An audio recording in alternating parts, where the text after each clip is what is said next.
नमस्कार, मैं हूं राजेंद्र धमेजा। अब मैं आपको बताऊंगा कि राहु ग्रह का गोचर जो कि 17 मार्च 2022 से 29 नवंबर 2023 तक मेष राशि में होगा, उसका सिंह राशि के जातकों पर क्या प्रभाव पड़ेगा। सभी राशियों को ग्रहों के गोचर का फल अलग अलग मिलता है। इसे समझने से पहले यह समझ लें कि राहु के प्रभाव में अचानक यानी आकस्मिकता तो बहुत अधिक होता है। जब राहु देता है तो बहुत अधिक देता है, यानी अचानक धन की वर्षा करता है, और जब लेता है तो सब कुछ ले लेता है। वास्तव में राहु और केतु ग्रह दूसरे ग्रहों के प्रभाव में इतनी अधिक वृद्धि या कमी कर देते हैं कि अंदाजा लगाना भी मुश्किल हो जाता है। जो कल तक अमीर था, राजा के समान वैभव वाला व्यक्ति था, आज वह कर्ज लेने के लिए मजबूर है। यह प्रभाव राहु का ही है।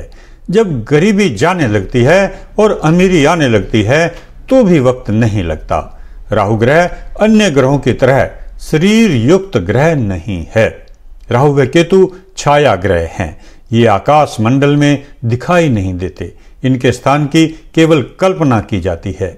ये दोनों ग्रह आपस में 180 डिग्री की दूरी पर होते हैं, यानी बिल्कुल आमने सामने।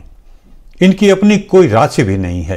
ये जिस राशि में बैठते हैं उस राशि के स्वामी ग्रह की तरह का ही अपना प्रभाव देते हैं।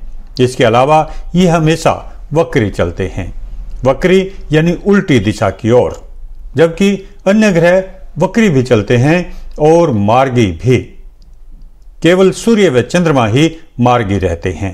शेष ग्रह मंगल, बुध, गुरु, शुक्र और शनि उल्टे भी चलते हैं और सीधे भी। अब करते हैं हम राहु ग्रह के गोचर में राशि परिवर्तन की बात। राहु ग्रह का राशि परिवर्तन 17 मार्च 2022 को हो रहा है। राहु व केतु ग्रह एक राशि में लगभग 1.5 वर्ष तक गोचर में रहते हैं।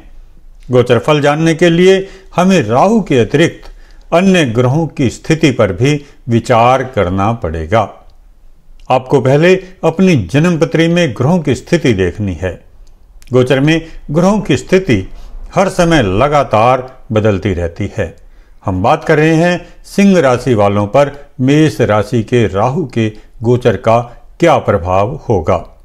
राहु ग्रह शनि ग्रह की तरह प्रभाव देता है। सिंह राशि का स्वामी ग्रह सूर्य राहु का शत्रु होता है। अगर नक्षत्रों के अनुसार देखें तो मेष राशि में 3 नक्षत्र आते हैं, अश्विनी, भरणी और कृतिका। इनके स्वामी ग्रह हैं केतु, शुक्र और सूर्य। पहले प्रभाव मिलेगा कृतिका का, यानी सूर्य ग्रह के नक्षत्र का। इसमें आपको बहुत कुछ अच्छा मिलने वाला है। उसके बाद भरणी नक्षत्र व फिर अश्विनी नक्षत्र। इनकी अवधियों में आपको बहुत अच्छा परिणाम मिलने की संभावना कम है, मिला जुला प्रभाव ही मिलेगा। इसलिए स्पष्ट है मेष राशि में राहु का गोचर आपके लिए मिला जुला प्रभाव ही देगा। पहले बहुत अच्छा, उसके बाद सामान्य, फिर खराब। यह गोचर आपको पहले कुछ समय के लिए अधिक कष्ट व मानसिक पीड़ा दे सकता है। साथ ही साथ बाद में आपको कुछ लाभदायक आर्थिक परिणाम भी देगा। 13 जुलाई 2022 तक की अवधि आपके लिए आर्थिक रूप से लाभदायक रहेगी, क्योंकि इस अवधि में राहु कृतिका नक्षत्र में रहेगा, जो कि सूर्य ग्रह का नक्षत्र है। सूर्य राहु ग्रह के लिए शत्रु ग्रह माना जाता है, परंतु राहु को सूर्य के नक्षत्र से ही बल मिल रहा है।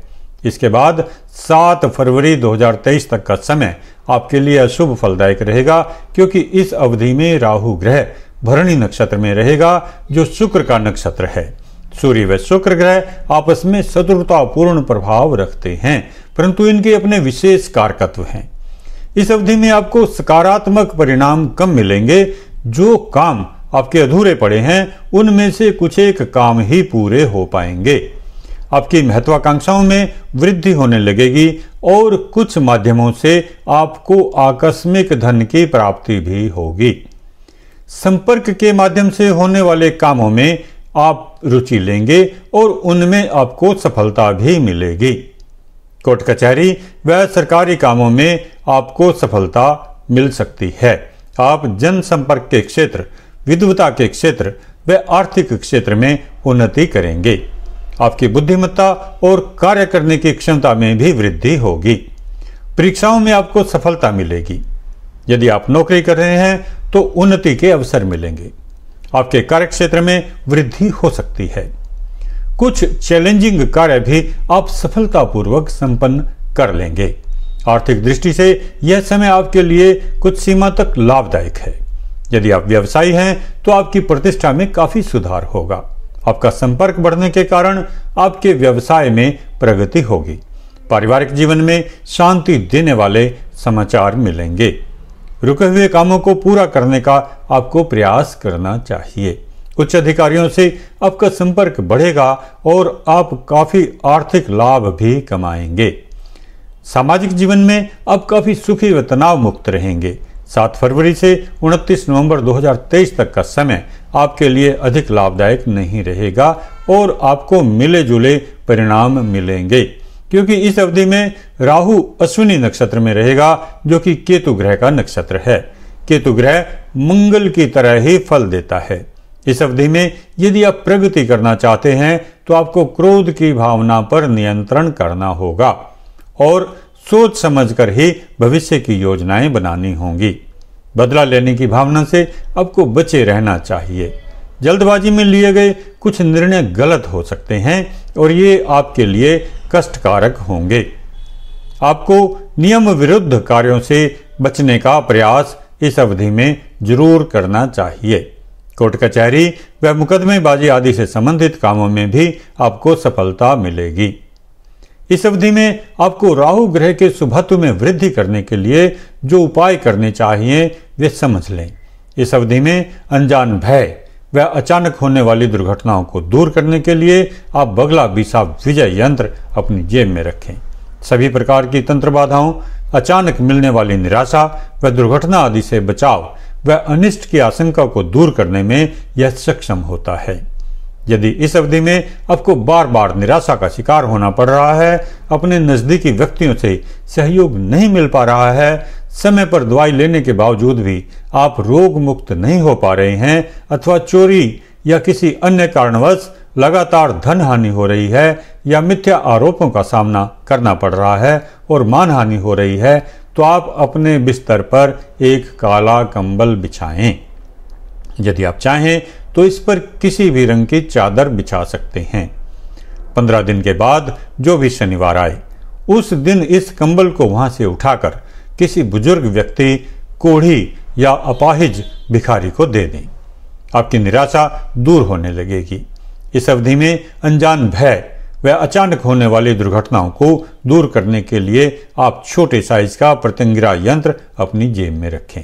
सभी प्रकार की तंत्र बाधाओं, निराशा व अनिष्ट की आशंका को दूर करने में यह सक्षम होता है। इन उपायों से आपको काफी लाभ मिलेगा। अगर आपको इस संबंध में किसी और जानकारी या सामग्री की आवश्यकता हो तो मेरे कार्यालय में संपर्क कर सकते हैं। मेरे चैनल सौभाग्यदीप को लाइक व सब्सक्राइब अवश्य करें ताकि आपको और भी महत्वपूर्ण जानकारी समय समय पर मिलती रहे। धन्यवाद।